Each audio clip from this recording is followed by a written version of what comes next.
اسی طرح میں نے آپ کو کہا تھا کہ نماز میں اللہ سبحانہ تعالیٰ کے اس ایٹریبیوٹ کو فیل کیا کریں، المؤمن۔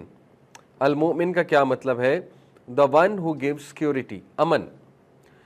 جب آپ مصلی پہ کھڑے ہوتے ہیں تو دیکھیں اپنی انگزائٹی کو کم کر دیا کریں اور اپنے تذبذب کو کم کر دیا کریں، اپنی بے چینی کو کم کر دیا کریں، کیونکہ آپ ایک ایسی جگہ پر کھڑے ہو چکے ہیں جہاں پہ امن ملنے والا ہے آپ کو، اور آپ ایک ایسی ذات کے سامنے کھڑے ہیں جو ٹائم کو کنٹرول کرتا ہے۔ تو ریسٹ ایشورڈ آپ کا کام ہو جائے گا۔ اگر آپ کو فکر ہو رہی ہے، سوچ آ رہی ہے، نہیں میرا پینڈنگ کام ہے، میں نے ادھر جانا تھا، نماز مجھے لیٹ کرا رہی ہے، نماز میرا ٹائم کھا رہی ہے، نماز میرا ٹائم لے رہی ہے، تو پھر ریسٹ ایشورڈ اس کا مطلب کہ ہم نے اللہ کو پہچانا ہی نہیں، کیونکہ اللہ نے کام کرانا ہے نا، اللہ سبحانہ و تعالیٰ نے ٹائم میں برکت ڈالنی ہے۔ تو یہ سوچ کر جب آپ نماز میں کھڑے ہوں گے تو انشاءاللہ نماز میں خود بخود سکون آ جائے گا، پھر آپ سجدہ بھی لمبا کریں گے، رکوع بھی اچھے سے کریں گے، کیونکہ آپ کو پتہ ہے کہ اللہ تعالیٰ نے میرا کام انشاءاللہ تعالیٰ وہ کرا دینا ہے، ٹھیک ہے۔ تو یہ جو اللہ کا ایٹریبیوٹ ہے وچ از المؤمن، کہ میں المؤمن کے سامنے کھڑا ہوں جو مجھے امن دے گا، مجھے سیکیورٹی دے گا، میری حفاظت کرے گا، ٹھیک ہے۔ تو یہ میں نے آپ کو لاسٹ ٹائم کہا تھا۔ پھر میں نے آپ کو بتایا تھا کہ رسول اللہ صلی اللہ علیہ وسلم نماز کو راحت کہتے تھے اور اپنی آنکھوں کی ٹھنڈک کہتے تھے، ٹھیک ہے۔ یہ ہمارے لیے سمجھنا بہت ضروری ہے۔ پروفیٹ صلی اللہ علیہ وسلم حضرت بلال کو کہتے تھے کہ اقامت کہیے، لیٹ اس ہیو ریلیف، ہمیں راحت ملے، تاکہ آپ اقامت کہیے، ہم نماز پڑھتے ہیں ہمیں راحت ملے گی۔ تو یہ بڑا زبردست کانسیپٹ ہے۔ اس کے بعد میں نے آپ کو یہ حدیث سامنے رکھی تھی کہ نماز اتنی خوبصورت چیز ہے، اللہ کے ساتھ ملاقات ہے کہ آپ سب سے زیادہ قریب اللہ کے سجدے میں ہوتے ہیں۔ تو ظاہر ہے کہ اگر آپ اللہ سے ملاقات چاہتے ہیں اور اللہ کے قریب ہونا چاہتے ہیں تو نماز اس کا بہترین ذریعہ ہے۔ اور پھر ہم نے یہ آیت دیکھی جس میں نے آپ کو نماز کا پرپس بتایا کہ نبی یہ اللہ سبحانہ تعالیٰ قرآن مجید میں سورہ طہ ورس 14 میں کہتے ہیں موسیٰ علیہ السلام کو کہ اے موسیٰ، انڈیڈ آئی ایم اللہ، اننی انا اللہ، میں اللہ ہوں، لا الہ الا انا فاعبدنی، دیر از نو ڈائٹی ایکسیپٹ می سو ورشپ می، وَأَقِیمِ الصَّلَاةِ لِذِکْرِی، اور موسیٰ نماز قائم کرو کس لیے؟ میری یاد کے لیے، میرے ذکر کے لیے۔ تو دیکھیں نماز کا پرائمری مقصد ہے اللہ کی یاد قائم کرنا، اللہ کا ذکر کرنا، ٹھیک ہے۔ اگر نماز پڑھ کے آپ کو اللہ یاد آ گیا تو انشاءاللہ آپ کی نماز ہو گئی ہے۔ باقی نماز اگر پرائمری مقصد یہ ہے پڑھنے کا کہ کوئی کام ہو جائے، کوئی دعا قبول ہو جائے یا کوئی چیز مل جائے، تو وہ کوئی برائی اس میں نہیں ہے سچ، کیونکہ نبی صلی اللہ علیہ وسلم کو بھی جب کوئی مشکل آتی تھی نماز پڑھا کرتے تھے، جب دعا کرنی ہوتی تھی نماز پڑھا کرتے تھے۔ لیکن وہ پرائمری مقصد اگر ہوگا تو خدا نہ خواستہ اگر وہ چیز آپ کو نہ ملی نماز پڑھ کے تو پھر آپ کہیں گے نماز پڑھنے کا فائدہ ہی کیا۔ اور بہت سے لوگ یہ کہتے ہیں، بہت سے لوگ ایگزامز آتے ہیں نماز شروع ہو جاتے ہیں، ایگزامز نہیں پاس ہوتے، کہتے ہیں نمازوں کا کیا فائدہ۔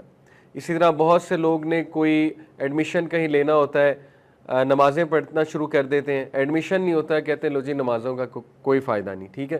اور سو آن اینڈ سو فورتھ، انسان ہے تو یہ کوئی پرائمری مقصد نہیں ہے، ضروری نہیں کہ اگر کام نہیں ہوا تو نماز جو ہے اس کا فائدہ کوئی نہیں ہے۔ اس طرح چلنے لگا تو پھر تو انسان جو ہے وہ بچے کی طرح ہو جائے گا، چھوٹا بچہ جیسے ہوتا ہے، اسے کچھ مل جائے تو خوش ہے، نہ ملے تو رونے لگ جاتا ہے۔ تو ہم بچے تو نہیں ہیں نا، ہم تو میچور لوگ ہیں اور ہم اللہ کے عبد ہیں، اللہ کی عبادت کرنے اس دنیا میں آئے ہیں، ہم اپنی خواہشیں پوری کرانے تو نہیں آئے اس دنیا میں۔ انسان کو سوچنا چاہیے۔ آپ دیکھیں صحابہ کو شکست بھی ہوتی تھی جنگوں میں، ہوئی ہے کہ نہیں ہوئی ہے؟ صحابہ کو نقصان بھی اٹھانا پڑا ہے جنگوں میں۔ تو کسی جنگ میں کفار کا پلڑا بھاری ہوتا تھا، بعد کی جو کانکیسٹ ہے ان کی بات کر رہا ہوں، تو صحابہ نے کتنی نمازیں پڑھ کے دعا کی ہوگی، تو کیا مطلب انہوں نے نمازیں چھوڑ دیں کہ ہمیں شکست کیوں ہو گئی، ہماری دعا کیوں نہیں قبول ہوئی، کیسے ہو سکتا ہے کہ ہمارے لوگ شہید ہو گئے؟ انہوں نے تو ایسے نہیں سوچا۔ تو یہ بہت ہی مایوپک جسے کہنا چاہیے کہ شارٹ ایک سوچ ہے، ایک چھوٹی سوچ ہے کہ میری دعا قبول نہیں ہوئی لہٰذا نمازوں کا بھی کیا فائدہ ہے۔ نمازوں کا یہ فائدہ ہے کہ نماز سب سے پہلا سوال ہوگا، اگر نماز ٹھیک ہے تو انشاءاللہ سب کچھ ٹھیک ہے، یہ سب سے بڑا فائدہ ہے نمازوں کا۔ باقی فوائد اپنی جگہ، اس کی طرف آتے ہیں ہم ابھی، ٹھیک ہے۔ اسی طرح میں نے آپ کو بتایا تھا کہ اللہ نے نمازوں میں خشیت کا حکم دیا ہے، خشیت اپناؤ نمازوں میں، ٹھیک ہے۔ تو اگر نمازوں میں خشیت نہ اپنائی جا سکتی، خشیت سے کیا مراد ہوتی ہے؟ سبمسونیس اور بیوٹی ایڈ کرنا نماز میں۔ اگر انسان نمازوں کو بیوٹیفائی نہ کر سکتا تو پھر اللہ تعالیٰ کیوں اس کو یہ بات کر رہے ہیں کہ الذین هم فی صلاتہم خاشعون؟ مومنون کی کوالٹی اللہ نے بتائی کہ یہ وہ ہیں جو نمازوں میں خشیت لاتے ہیں، بیوٹیفائی کر کے نماز پڑھتے ہیں۔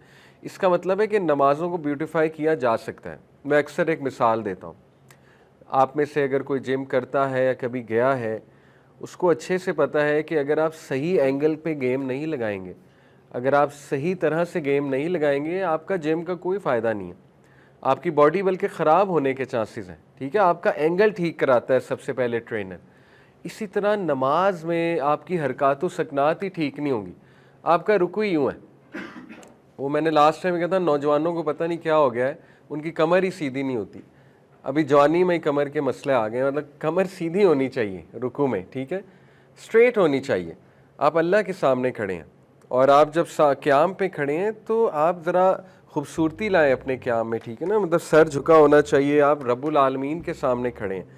تو جب تک نماز کے بھی اینگلز نہیں ٹھیک ہوں گے، جیسے میں نے جم کی مثال دی، تو آبویسلی نماز میں خشیت تو نہ ہوئی نا۔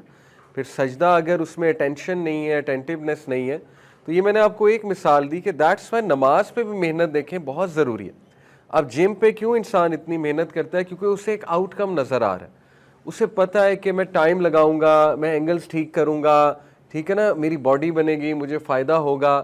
اسی طرح نماز پہ جو ٹائم لگائے گا، نماز میں بیوٹی ایڈ کرے گا، اپنے تھاٹس کو کنٹرول کرے گا، ٹھیک ہے نا، اپنے وسوسوں کو کنٹرول کرنا سیکھیں گے، اور نماز کی ٹرانسلیشن مائنڈ میں لا کر اللہ تعالیٰ کے سامنے کھڑے ہو کے باتیں کریں گے وغیرہ وغیرہ، تو ہو ہی نہیں سکتا نماز انہیں فائدہ نہ دے، اور انہیں نظر آنے لگے گا نماز کا جو فائدہ ہے۔ نبی صلی اللہ علیہ وسلم نے ایک مثال پیش کی صحابہ کو کہ اگر ایک انسان کے گھر کے باہر ایک سٹریم آف واٹر ہے اور اس میں 5 ٹائمز ڈبکی مارے تو کیا اس پر کوئی ڈرٹ رہے گی؟ تو صحابہ نے کہا آبویسلی نہیں۔ تو پرافٹ صلی اللہ علیہ وسلم نے کہا یہی معاملہ نماز کا ہے، 5 نماز کا مطلب ہے 5 بار ڈبکی مارنا صاف پانی میں، تو ان کے بدلے اللہ وائپس اوے آل دا ڈرٹ یعنی سنز فرام دیم، ٹھیک ہے؟ تو یہ بہت ہی موٹیویشنل خوبصورت حدیث ہے۔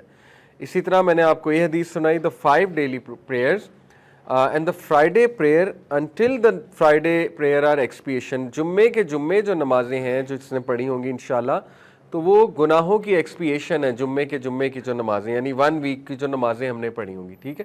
تو they are an expiation for our sins. اور دیکھیں ہم سب کو گناہ معاف کروانے کی کتنی ضرورت ہے۔ اللہ تعالیٰ نے کتنے چانسز دیے انسان کو، کفارات پہ باقاعدہ حدیث ہیں، کفارات کہتے ہیں گناہوں کے کفارہ کو۔ دیکھیں نبی صلی اللہ علیہ وسلم نے فرمایا جو انسان نماز پڑھ کے اسی جگہ پر بیٹھ کے ذکر کرتا ہے، اور جب تک وہ ذکر کرتا ہے تو فرشتے اس کے لیے دعا کرتے ہیں، the angels pray for the person. تو یہ بڑی خوبصورت بات ہے۔ ہماری انفارچونیٹلی کوشش ہوتی ہے کہ نکلیں، سلام پھیرا اور بس نکلیں، ٹھیک ہے؟ تو تھوڑا سا اگر ہم ویٹ کر لیں، وہاں پہ بیٹھ جائیں، یہ ہمارے تزکیہ کے لیے بھی اچھا ہے۔ مسجد میں آپ بیٹھیں گے، پازیٹیو انرجی لیں گے، اسپرچول انرجی لیں گے انشاءاللہ، it will give you that drive, that motivation, that energy to fight فتناس، ٹو فائٹ دا سنز، ٹھیک ہے؟ تو اس کو لیں، اس انرجی کو وہاں بیٹھ کر۔ تو یہ جو کفارات ہیں اس میں نمازیں بھی ہیں۔ سب سے بڑی بات کہ نمازیں ایکسپیشن آف سنز ہوتی ہیں۔